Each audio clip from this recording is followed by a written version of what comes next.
నా పేరు వెంకాయమ్మయ్య, గుంటూరు మాదయ్య. మాకు స్థలం అయ్యాక వెంకటాపి కాలనీలో ఉంది, కబ్జా చేశారయ్యా.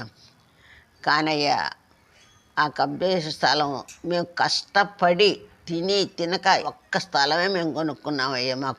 మా కష్టంలో అయ్యా మీరే నాకు ఆ బిడ్డలకి, నేను ధన సహాయం అడగట్లేదయ్యా, మిమ్మల్ని దయచేసి ధన సహాయం అడగట్లేదు.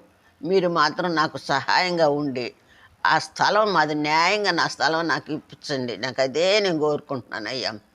మీకు దయచేసి నా ఒక్క మనం ఆలకించండి అయ్యా. మీరు ఆ పిల్లలకైతే బిడ్డల భవిష్యత్తు చూసుకోవాలి కదా తల్లిదండ్రులు.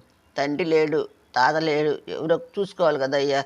వృద్ధురాలనున్నాను, బాధపడుతున్నాను. మీరే నాకు మార్గం ఉండి ధన సహాయం ఎవ్వరిది వద్దు నాయన, నాకు అది ఇస్తే మీరు ధనం ఇచ్చినట్టేనయ్యా. అందుకని మిమ్మల్ని బతిలాడుకుంటున్నాను అయ్యా. ఈ వీడియో షేరు అందరికి పంపించండి అయ్యా. వాళ్ళ ముగ్గురు దగ్గరికి పంపించండి అయ్యా. అందుకని మేము ప్రార్థిస్తూ నమస్తే చేస్తున్నాను.